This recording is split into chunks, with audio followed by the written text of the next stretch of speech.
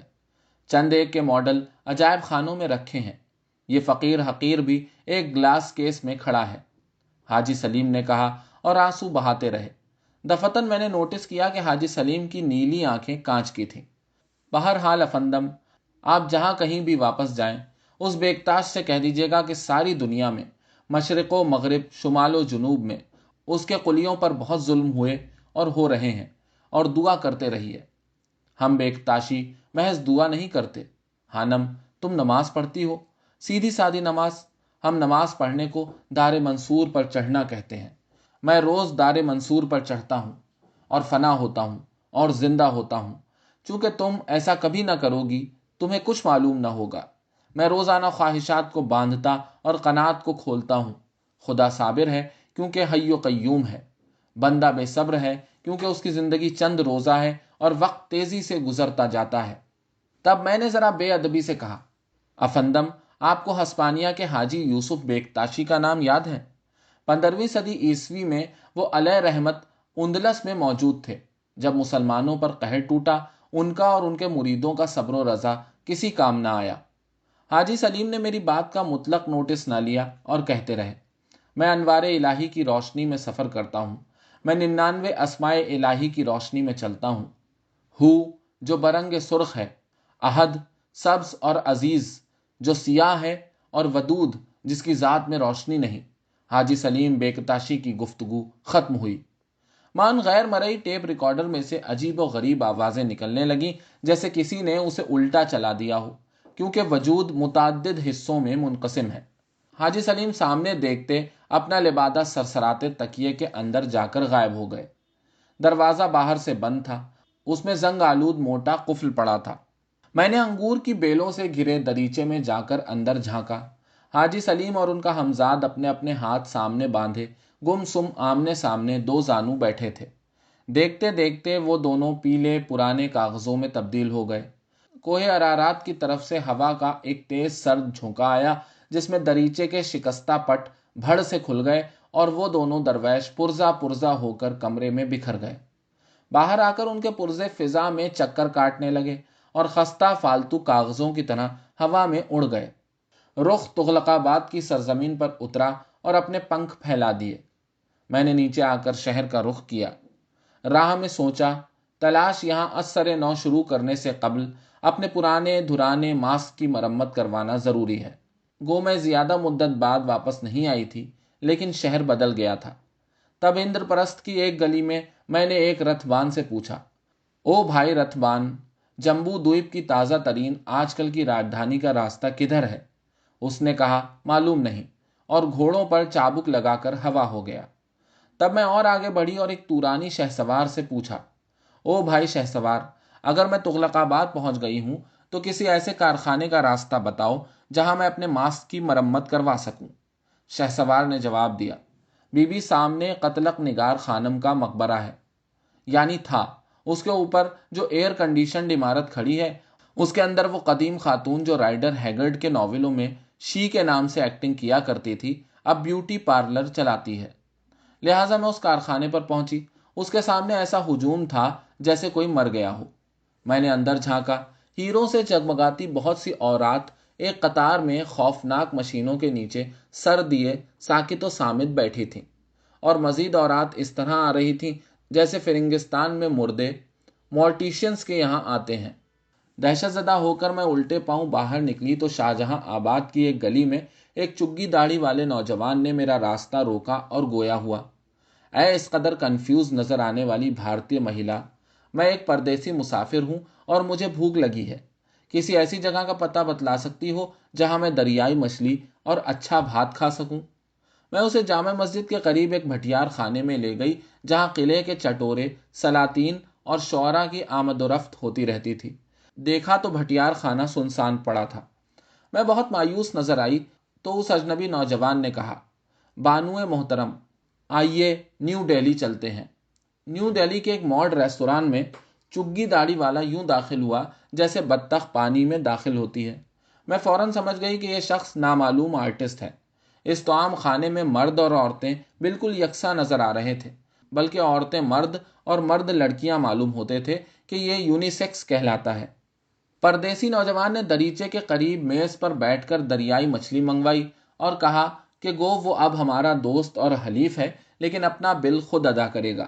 تب میں نے اس سے کہا، او بھائی پردیسی مہمان، میں تمہاری اس خودداری کی قدر کرتی ہوں، لیکن تم یہاں کیا کر رہے ہو؟ وہ نوجوان دریچے سے باہر دیکھتا رہا، جہاں ترک بادشاہوں کے خستہ مقبروں میں غریب غربا ٹاٹ کے جھونپڑے ڈالے شام کا کھانا پکا رہے تھے، کیونکہ بہرحال سب کچھ زین ہے اور بیکتاش کا چہرہ ہر طرف ہے۔ اچانک اس نوجوان نے حاجی سلیم آفندی کی آواز میں کہنا شروع کیا، کٹھ پتلیاں ستلیوں سے آویزاں اسٹیج پر اتاری جاتی ہیں۔ تماشا گر ایک ستلی اوپر کھینچ لیتا ہے، دوسری کٹھ پتلی نیچے اتار دیتا ہے۔ یہ بھی درست ہے، میں نے حاجی سلیم آفندی کی مانند جواب دیا۔ پھر میں نے مستعدی سے اجنبی عورت کا خط پرس میں سے نکالا اور بولا، او بھائی مسافر، زندہ مردوں کے خواب دیکھ رہے ہیں اور مردے زندوں کے، اور تصویروں کی تصویریں باقی ہیں۔ چونکہ تم طوفانی دریاؤں کی سمت سے آئے ہو، ممکن ہے تم نے مصور ابو المنصور کا نام سنا ہو۔ مسافر کھانا کھاتا رہا، کیونکہ کھانا پیدائش اور موت اور ازل اور ابد کے درمیان سب سے بڑی اور اٹل حقیقت ہے۔ گو ہم سے کہا گیا تھا کہ بھوک کو باندھو اور قناعت کو کھولو، تاکہ کچھ لوگ باقی لوگوں سے زیادہ کھا سکیں۔ میں نے پھر دریافت کیا، تم یہاں کاہے کی جستجو میں آئے ہو؟ کیا جستجو ضروری ہے؟ اس نے کہا، میں یہاں نیشنل اسکول آف ڈرامہ میں آپ کی حکومت کے اسکالرشپ پر فن تماشا گری سیکھنے آیا ہوں، جس فن کے آپ لوگ ماہر ہیں۔ کیا تم ان لوگوں کے قبیلے سے ہو جو نقلی چہرے لگا کر یہ ظاہر کرتے ہیں کہ وہ کوئی اور ہیں؟ کیا تمہارے ماں باپ اداکار ہیں؟ میرا باپ جنگلی بطخوں کی تصویریں بناتا تھا۔ کیا اب بھی وہ زندوں میں شامل ہے؟ میں نے بے صبری سے پوچھا۔ تب نوجوان نے اکتا کر کہا، شاید میری ماں نے آپ کو بھی خط لکھا ہے۔ وہ طرح طرح کے لوگوں کو خط لکھ لکھ کر میرے باپ کی کھوج میں مصروف ہیں، اور یہ یقین کرنے کو ہرگز تیار نہیں کہ میرے باپ کو صبح 5 بجے طلوع آفتاب سے قبل مکان سے باہر لے جا کر عالم بالا روانہ کر دیا گیا تھا۔ اس کے بعد اس شخص گمنام نے کھانا ختم کیا، سکون سے خدا حافظ کہا اور ریستوران سے باہر چلا گیا۔ میں نے دریچے میں سے دیکھا، نئی دہلی کی سڑکیں بارش میں بھیگ رہی تھیں۔ اتنے میں دور سے گھوڑے کی ٹاپوں کی آواز آئی اور ایک گھوڑا گاڑی قتلق نگار خانم کے مقبرے کے پیچھے سے نمودار ہوئی اور سنسان سڑک پر سامنے سے گزر گئی۔ اس اسٹیج کوچ کے اندر ایک کٹھ پتلی نوح ماسک لگائے بیٹھی تھی۔ کوچوان نے شوگن عہد کا کیمونو پہن رکھا تھا۔ کوچوان نے پلٹ کر مجھے دیکھا اور اس کا چہرہ نہیں تھا۔ میں نے جلدی سے اپنے ماسک کو چھوا اور مجھے یہ خوفناک احساس ہوا کہ میں یہ محض ظاہر ہی نہیں کرتی کہ میں کوئی اور ہوں، میں واقعی کوئی اور ہوں، اور ایک ایسی نوح تمثیل میں شامل ہوں جو کسی کے سمجھ میں نہیں آتی۔ عزیز من، آج سے 600 برس قبل حاجی گل بابا بیکتاشی علیہ رحمت نے یہ معمہ اپنے مریدوں کے سامنے رکھا تھا، جب وہ نیلے ڈینیوب کے کنارے عثمانی مملکت ہنگری میں اپنی خانقاہ کے اندر بیٹھے حکایات قدیم و جدید کے ذریعے درس دیا کرتے تھے۔ اور اس مقام پر میرا راگ ختم ہوا۔ اے دنیاؤں، اب رخصت ہو اور واپس جاؤ، مولانا جلال الدین رومی نے کہا اور نئے ہاتھ سے رکھ دی۔